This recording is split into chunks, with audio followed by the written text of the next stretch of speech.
இன்றைக்கான வீடியோவில் என்ன நடக்குன்னு சொல்லிட்டு பார்க்கலாம். வீடியோக்குள்ளே போகிறதுக்கு முன்னாடி நம்ம சேனலை லைக் அண்ட் சப்ஸ்கிரைப் பண்ணி சப்போர்ட் பண்ணுங்கள். வீடியோ வந்துட்டு செம சூப்பராக இருக்குது. ஃபஸ்ட்டு சீனில் வந்துட்டு ஐயோ என் குழந்தைக்கு எதாவது ஆயிடுமா கடவுளை நீ தான் காப்பாற்றணும் அப்படின்னு சொல்லிட்டு சேட்டோட ஒய்ஃப் உட்காந்து கதறிட்டு இருக்கா. அந்த இடத்துக்கு கார்த்தி ரேவதி போகிறாங்க. என்னமாச்சு அப்படின்னு சொல்ல என் பொண்ணை வந்துட்டு பாம்பு கடிச்சிருச்சு, ஆட்டோ வேறு ரிப்பேர்ட் ஆகிடுச்சு, எப்படியாவது நீங்கள் தான் காப்பாற்றணும் அப்படின்னு சொல்ல வாங்க நானே ஹாஸ்பிட்டல் கூட்டு போகிறேன் அப்படின்னு சொல்லிட்டு கார்த்தி ரேவதி ஹாஸ்பிட்டல் கூட்டு போகிறாங்க. போகிறப்பெல்லாம் அவங்க அம்மா வந்துட்டு புலம்பிகிட்டே இருக்காங்க. ஐயோ என் பொண்ணை எப்படியா காப்பாற்றணும், ஐயோ எந்திரிமா எந்திரிமா அப்படின்னு சொல்லிட்டு ரேவதியும் கார்த்தி வந்துட்டு ஒன்றும் ஆகாது வாங்க அப்படின்னு சொல்லிட்டு தைரியம் பண்ணி ஹாஸ்பிட்டல் கூட்டு போகிறாங்க. உள்ளே வந்து ட்ரீட்மெண்ட் நடக்குது. டாக்டர் வெளியில் வராங்க. என்னாச்சு அப்படின்னு சொல்லிட்டு எல்லாருமே கேட்குறாங்க.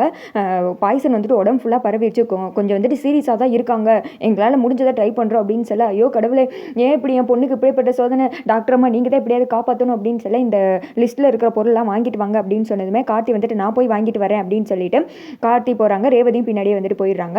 இங்கிட்டு வந்துட்டு சேட்டு வெளியில் வந்ததும் வீட்டை பார்க்குறாரு.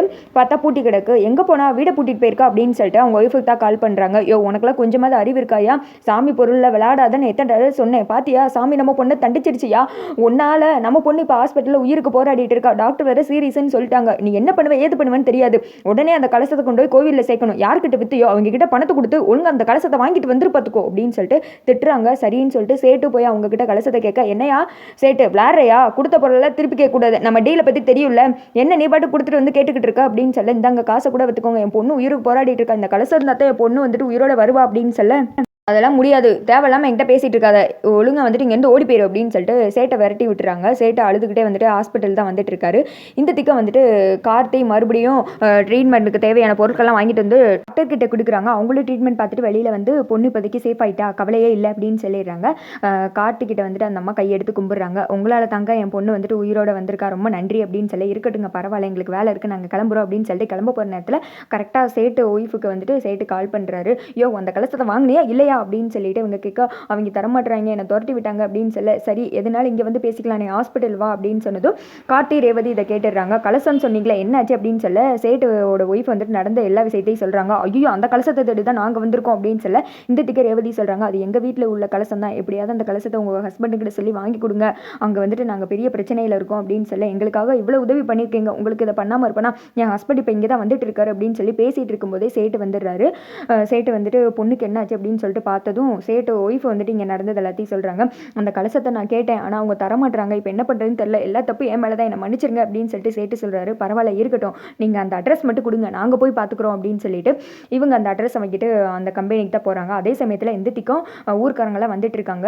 வீட்டில் இங்கே எல்லாரும் டென்ஷனாக இருக்காங்க. சந்திரா சொல்கிறாங்க அக்கா அவனை நீ தான்க்கா நம்பிக்கிட்டு இருக்கா, அவனுக்குலாம் இன்னொரு வாய்ப்பு நீ கொடுத்ததே தப்பு, அவன் தான்க்கா எடுத்து ஒழிச்சு வச்சிருக்கான், நான் இப்பயுமே சொல்கிறேன் அவன் வந்து சிவனாண்டியோட ஆள் தான்க்கா, ஏன்க்கா நம்ப மாட்டேன் அப்படின்னு சொல்ல துர்காவும் சொல்கிறாங்க ஆமாம்மா சித்தி சொல்கிறத கேளுங்க, அந்த ஃபைட்டர் தாம்மா எல்லாத்தையும் வந்துட்டு பிளான் பண்ணி பண்ணிட்டு இருக்கான், நீங்கள் அவனை நம்பியிருக்கவே கூடாது அப்படின்னு சொல்ல இங்கிட்டு வந்துட்டு அவங்க ஹஸ்பண்ட் சொல்கிறாங்க கொஞ்சம் எல்லாரும் அமைதியாக இருக்கீங்களா, ஆல்ரெடி சாமுண்டி சரியே டென்ஷனில் இருக்கா, நீ எதுக்கு தேவையில்லாமல் டென்ஷன் படுத்திக்கிட்டு இருக்க சந்திரா, இப்போ அவனுக்காக காத்துட்டு இருக்க தவிர நம்மக்கிட்ட வேறு வழி இல்லை அப்படின்னு சொல்ல நான் சொல்கிறத யாருமே புரிஞ்சுக்க மாட்டேங்கிங்க அப்படின்னு சொல்லிட்டு சந்திரா வேற ஒரு திக்கம் வந்துட்டு கதறிட்டு இருக்க.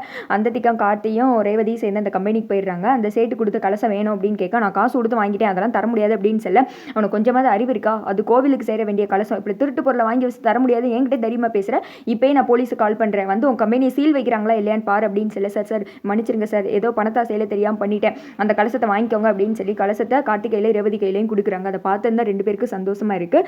அதை வாங்கிட்டு இவங்க வண்டியில் வந்துக்கிட்டு போக்கோ டக்குன்னு வந்துட்டு அந்த ஊர்க்காரங்களும் இவங்க முன்னாடி வர்றாங்க. பூச்சி நம்ம இந்த பக்கம் கூடி போக முடியாது, நம்ம பின்வாசல் வெளியே போயிடலாம் அப்படின்னு சொல்லிட்டு வண்டியை வளைச்சு பின்வாசல் வெளியே போயிட்டு இருக்காங்க. இங்கிட்டு வந்துட்டு மயில் சொல்கிறாரு கொட்டு சவுண்டெல்லாம் கேட்க ஊர்க்காரங்க வந்துட்டாங்க அப்படின்னு சொல்ல வீட்டில் இருக்க எல்லாருமே பதட்டமாயிடுறாங்க. போச்சுக்கா நீ எல்லாம் முன்னாடி அவமானப்பட்டு நிற்க போகிற, எனக்கு என்ன பண்ணுறதுன்னு தெரியல அப்படின்னு சொல்ல ஏன் சந்திரா நீ இப்படி கத்திக்கிட்டு இருக்க அப்படி அப்படின்னு சொல்லிட்டு சாமுடி சரி கேட்குறாங்க. உனக்கு பேர்பட்ட அவமானம் வந்து சேரப்போது நான் கதறிட்டு இருக்கேன், என்னை பார்த்தா உனக்கு எப்படி தெரியுது, அந்த அவனை நம்பாதான்னு சொன்னால் நீ கேட்குறியா அப்படி இப்படின்னு சொல்லி கத்திட்டு இருக்கா. கரெக்டாக நாங்கள் வந்துட்டோம் அப்படின்னு சொல்லிட்டு ரேவதி வர்றாங்க. கலசத்தை கொண்டு வந்து சாமுடி சரி கையில் கொடுக்க சந்தோஷப்படுறாங்க. நீ இல்லாட்டி இதை நடந்திருக்காது ரொம்ப நன்றிப்பா அப்படின்றாங்க. பரவாயில்லங்க அப்படின்னு சொல்லிட்டு கார்த்தி சொன்னதும் என்னவே கலசத்தோடு வந்துட்டா நம்மளை பற்றி தெரிஞ்சிருக்குமோ அப்படின்னு சொல்ல கார்த்தி சந்திராவும் முறைக்கிறாங்க. அதோட பார்த்தீங்கன்னா